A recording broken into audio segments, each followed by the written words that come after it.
So, what do you call a bunch of bunnies walking backwards? A receding hairline. Sorry, I'm just feeling a little scrambled. Why did the Easter Bunny cross the road? You don't know? His friends egged him on. Don't worry, you got over easy. Anyway, it's Easter. It's Easter, and what do we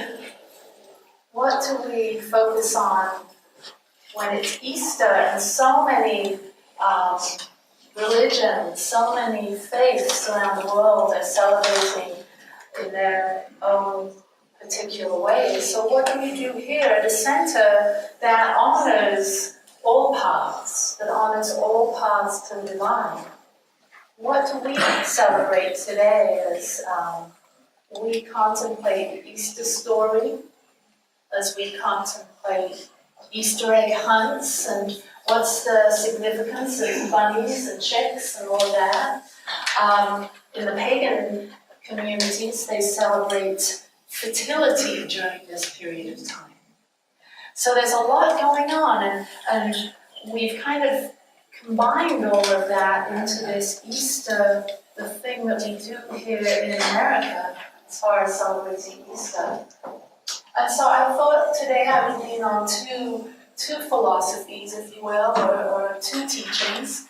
One, the story of Jesus and the resurrection, and the other, an unlikely matching, an unlikely pairing, the Tao and the concept of Wu Wei.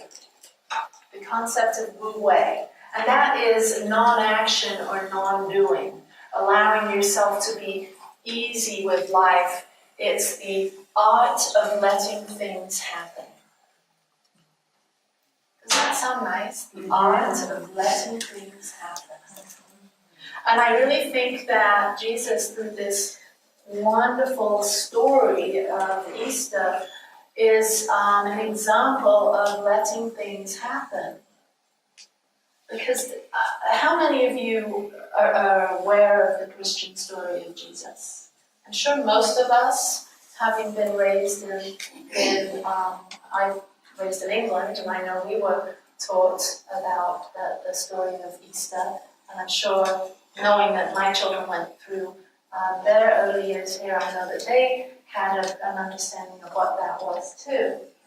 I have a feeling as I studied for today's talk, and I reflected on the teachings of Jesus through this crucifixion and resurrection story, that he had a sense that he knew what was about to happen. There was something within him that allowed him to know what was ahead. And so when I introduced the idea of Wu Wei, the art of letting things happen, and we look at Jesus, there's this sense that he knew what was going to happen, but there was still that human side of him that resisted what was happening, that was in fear about what was happening, about having his wonderful, just the weekend before, Palm Sunday, when it was almost like the biggest day for him, when he was being embraced and celebrated, only to then be betrayed by a friend, and then to be accused of political unrest and causing a disturbance, and then to be crucified and put to death. What a story! And as I explored this story, I thought, isn't this the story we all experience again and again and again throughout our lives? We wake up to something wonderful and magnificent. We find out some deep and profound truth, only to, whether it's a new job or a new relationship or a new way of being or a new home or some celebration, only to feel betrayed somehow. Maybe life in general betrays you, things don't go the way you wanted, or lo and behold, a friend betrays you or a family member. And then we fall into that place of darkness, that dark night of the soul, only again to be lifted up and resurrected into a new experience. It seems like we're continuously flowing down this path of life, having new experiences and letting things go, and bringing up something new and letting things go. And so today we're going to be exploring that a little bit.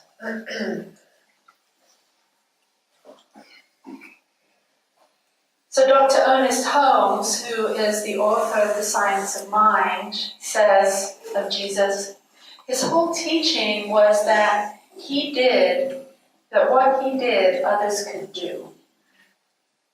He located God and the kingdom of heaven within himself.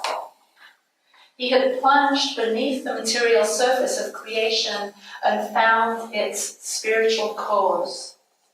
And he called this cause God.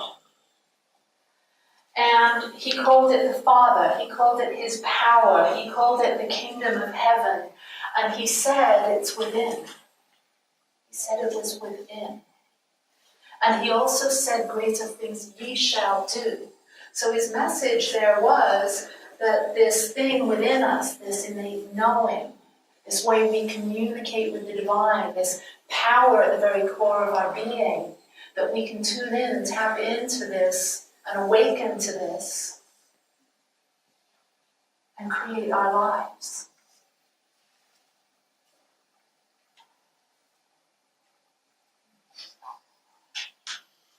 So it's my intention to explore this story without religiosity. Is that okay with you?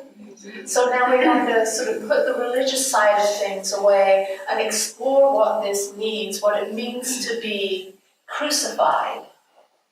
And metaphysically, I think of it as crossing out. So we're crossing out something within our own nature. We're crossing out an old way of being so that we can be resurrected into the truth of who we are. We're going to cross out guilt and shame and sadness and anger and disappointment and criticism and be lifted up into truth. There were two main commandments that Jesus, the Master Christ, and by the way, Christ wasn't his surname. It wasn't his last name. Christ is the consciousness that he embodied. The Christ consciousness that is awakening up within humanity. The Christed consciousness that the Buddha was aware of. The Christed consciousness that Krishna talked about. So the two commandments that he really based all of his teachings on were love God with all your heart and to love thy neighbor as yourself. So, what does that mean metaphysically? Metaphysically, it's referring to love God, love first cause, love the invisible side of life, love the subjective side of life. For those of you that are in my PS 200 class, listen up, we'll be talking about it.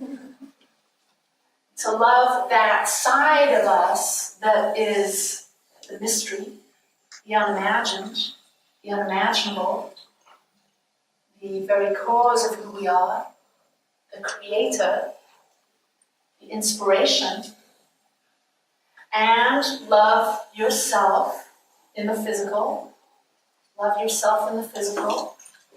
And how many of us struggle with that? How many of us struggle with truly loving ourselves? All of us, I think, to some degree. We all have that inner critic. And then to love thy neighbor as thyself. So this is deep teaching. This is spiritual truth. This is something. These are teachings here, principles that help us to move away from suffering, which seems to be a big part of the human condition. To love God, to love that invisible side of ourselves with all of our hearts, to have complete faith that there's a power and a presence within us that knows. And when we tune in, that's why we do things like meditation. We tune in to that invisible side of us, that creative side of us, that wise, infinite, all-knowing side of us. Because remember that Christ said that greater things ye shall do, and in his likeness we are made. So we too are creators of our experience. Just as God in the macrocosm, in the large, is the creator of all things, it says we are the microcosm. We are the image and likeness of that. We too create our life and our experience through our thinking. So, love God with all your heart. Love that part of yourself that is invisible, that's mysterious, that's powerful, that's creative. And to love the subjective, love the objective, the physical manifestation. We love the within, but we love the without. We love who we are. And we act accordingly. We act accordingly. We show up as the presence of love. We show up as the presence of living affirmatively. We show up as living in gratitude and praise and helping others around us, lifting them up. We love our neighbor as ourselves. We know that we're all connected. We're all having the same human experience. All of us, regardless of our race, our gender, our sexual orientation, our nationality, none of that matters. We're all one. So we love our neighbors, our human family, as we love God and ourselves. And when we're practicing these two commandments, we then become the Christed one. We align with who we really are. We wake up. We become self-realized. Why is that important, you might ask? So that we can, as a humanity, we can lift each other up and we can stop destroying ourselves, stop going to war, stop damaging our planet. When we wake up to who we really are, we move in a certain way, and in the Tao it's called Wu Wei. There's a certain way that we move through the world. Not forcing, not trying, not forcing our opinions on others, but just gently and naturally being who we are as an individualized manifestation of the divine here on earth to bring forth love. That's our only mission here on Earth School, is to bring forth the truth of your being, which is love. It's simple. The Buddhists call it loving kindness. You may have heard us offer the metta meditation when we offer loving kindness out to all. Many traditions have understood these deep spiritual truths of waking up to oneness and being the presence of love. In the Course of Miracles, it talks about it. To remove the blockages so we can reveal love's presence, so we can reveal God's presence. God isn't some distant, far-off thing. We each embody this principle of creation, this principle of love, this principle of beauty, this principle of power, this principle of truth, grace, wholeness, abundance. Each of us here equal. No one higher, lower, different than the next. Each of us here to unleash these God-given powers so that we can spread it out and lift each other up and live in an eternal state of springtime. when we're constantly feeling like we've been resurrected. That's why in the Christian faith they put such an emphasis on being born again.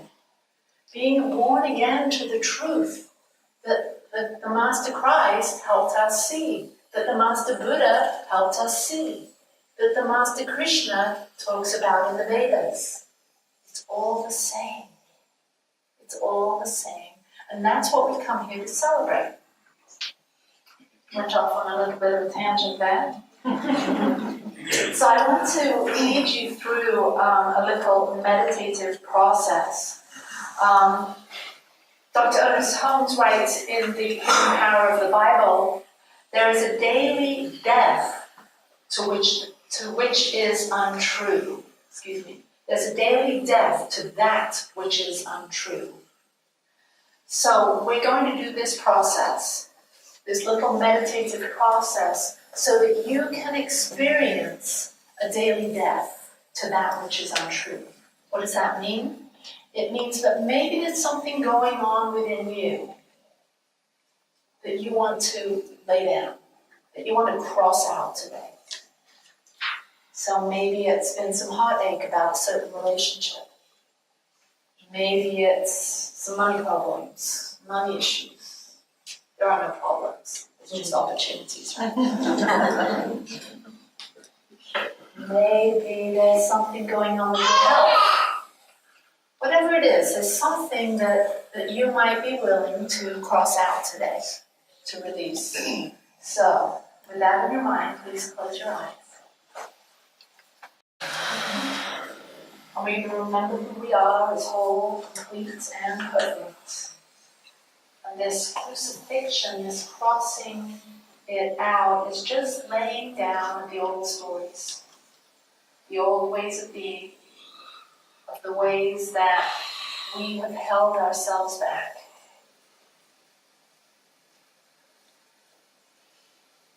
An exploration of that which you are ready to cross out of your consciousness. That which you are willing to crucify because it no longer serves you.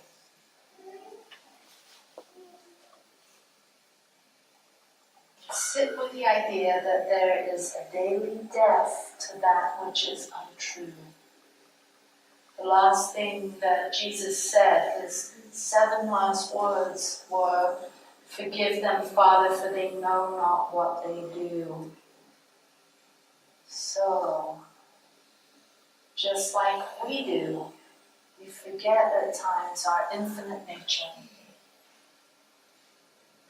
So what is a way of being that no longer serves you? Where are you so deeply identified with your finite self that it's hard to put on your infinite self? Where have you begun to accept your finances in the limited state that they are? Listen.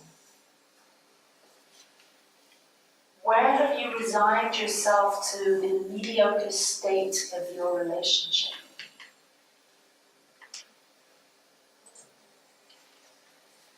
Where have you resigned yourself to the mediocre state of any of your relationships? Where have you successfully convinced yourself and others of a fixed way of being, as if that was you? Where are you playing small? What aspect of your life do you find taxing and exhausting? Bring it to your mind's eye. What is your greatest pain point? What way of being have you promised to yourself and those around you that you would not do again, and yet it happens over and over again? Just breathe and notice. would you be willing to cross that out of your mind's eye?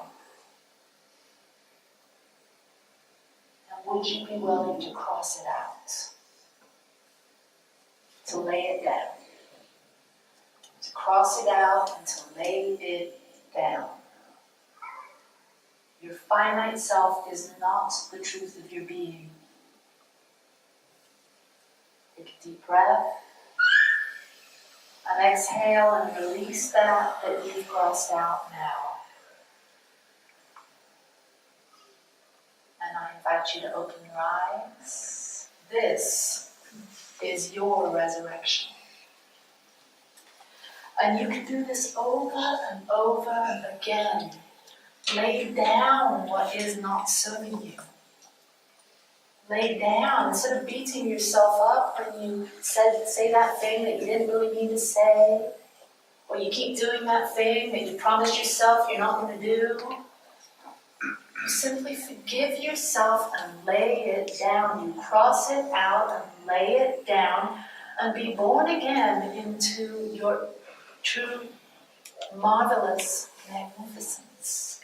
That's what we get the opportunity to do over and over and over again, and we can do it in a relaxed and easy way. Just pay attention this week to how your mind makes it difficult, but yet change is really quite easy if you just go with the flow. And you resist what appears to be the challenge, that thing that's happening that you're so upset about. That financial thing, that relationship thing, that whatever the thing is, it's really not what's holding you back. It is your opportunity to walk through. It is your path. That thing that's the most difficult is the path that has presented itself to you so that you can cross it out and lift yourself up into the truth of who you are. Isn't that good news? Yes. There is a daily death. There is a daily death which you can participate in. And a daily birth, the rising up into that which is true for you. And that's what we've all been waiting for. We don't know this, but we've all been waiting for each other to lay that BS down. That belief system down. I know where your mind is going. There is a daily death to that which is untrue, and there is a daily rebirth into the true. Into the true. So what is the true for you? Because each one of us has a different true, don't we? What might be your path may not be someone else's. I found this quote in the Wu Wei, the Ching wisdom. The path that one person follows is not the correct path for any other person. Each of us must walk his own path to enlightenment. That is the way, said the Ching. So again, whatever is on your path is your opportunity to resurrect yourself. So don't push away that problem. Because from a God's eye view, or from the Christed consciousness view, that is the very thing you're being called to stand in and rise up in that awareness. Why? Because it's shown up in your life, and everything that shows up in our lives is what we've created. Now remember the 2 commandments? Love God and love thy neighbor as thyself. This is really speaking to the law of cause and effect. So we participate in this law of cause and effect. We create through this instrument called the body and the mind and the emotions and our heart, and then we create our life experience from the way we think of things and view things and the relationships we make, our preferences and our desires. So we create this life. So when we practice these commandments, we love ourselves, our cause, our God, our invisible nature, and we love what we've created, the effect. When we're in love with this, we're not pushing against it. We're not saying this shouldn't have happened or that shouldn't have happened, or I can't do this or I can't do that. But when we stand up and we've seen what we've created, the within and the without, and we say, this is mine. What is this for me? What do I do about this? No one's coming to save me. This is mine. And we take the step forward, and we take the step forward, and in that, one step at a time, moving through the challenges and the difficulties, we are risen, we are lifted up, we've crossed things out, and we are birthed again. We are renewed in this awareness. So that is my Easter message for you. And may it serve you this week. And may you remember along the way to, when you find yourself dipping down into that place of darkness, to remember the light is within you. It's not out there, it's right in here.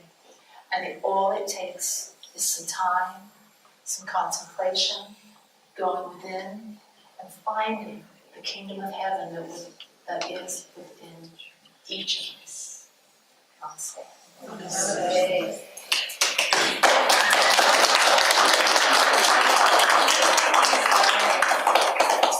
So let us pray. So we turn within right now and we touch that spot that each of us have deep within our core. I don't know if it's a physical location as much as it's a light. Jesus said light is knowledge. That's why you see images of him turning towards the light. What was he doing? He was turning the other cheek. He was turning towards the light. He was remembering that the kingdom of heaven is within, the power and the presence of who I am. That I am presence is right in the center of our being. Let's be there now. Take a breath.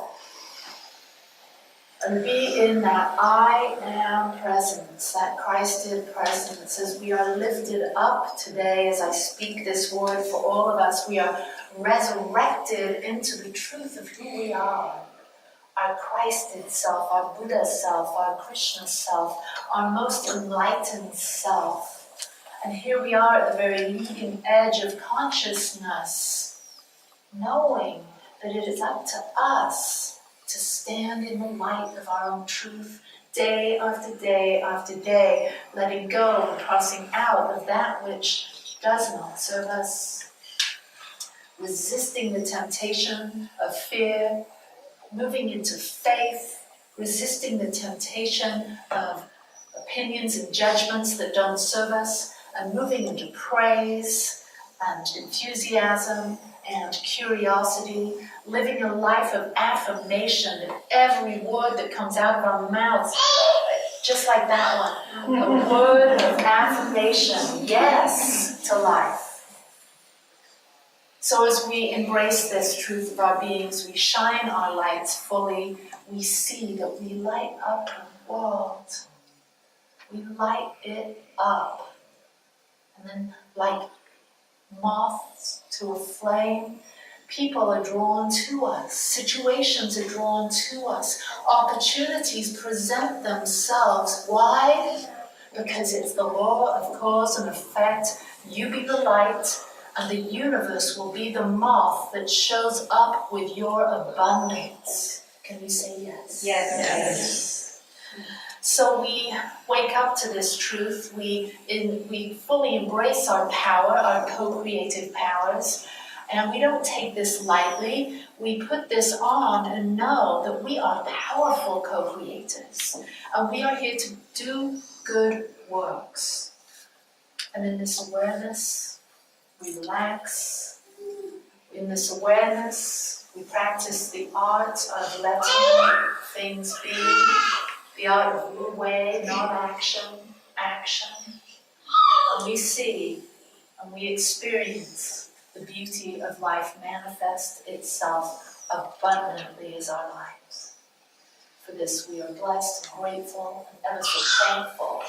And to those teachers, the Master Christ, Ernest Holmes, the Buddha, Krishna, and all those enlightened beings that have so eloquently shared this truth in millions of languages and through many, many allegories and stories and teachings. We're waking up now to what it really meant. Thank you. Thank you, God. Thank you. So I let this prayer go, knowing that the prayer and the answer are one. I let it go, knowing that the hands that know the how are already working. And these are my hands and your hands. We are the hands of God serving, the heart of God loving, and the mind of God knowing. And for this we give thanks. And so it is. And so it is. All right, so the ushers are up. We're about to take our offering. As you may know or not know, we are a tithing center, and some of you have said, I don't know what tithing is. It sounds kind of like an old churchy religious thing. What is that? I came to this new church because I didn't want to hear that. Well, tithing metaphysically is the law of circulation. You know, we don't just put these offerings on because we're good looking up there. You know, we actually have to bring in money to source this body of work here in Ogden. So we're a tithing center, so everything we bring in, we send, not everything, but 10% goes out back into the community where we're spiritually fed. So those individuals and institutions that feed this center in our community, we say thank you, because we know that we plant seeds, right? Just like a farmer reserves 10% of the seed for next year, we're planting seeds all the time, knowing that as we're planting seeds, that our good is rushing back into us and we grow as a spiritual community and we feed more with these profound, amazing, awesome teachings. So thank you ahead of time for your offering today. So you'll find in your program our blessing of the offering. So if you'll say that with me, and really feel this as you give today, because you're not giving as much to this center as you are to enforce this flow of good in your life, and you're acknowledging what your source is, which isn't anything other than God, the divine. So please say with me, joyfully I give with gratitude. For I know that as I give, I am given. I allow the abundant nature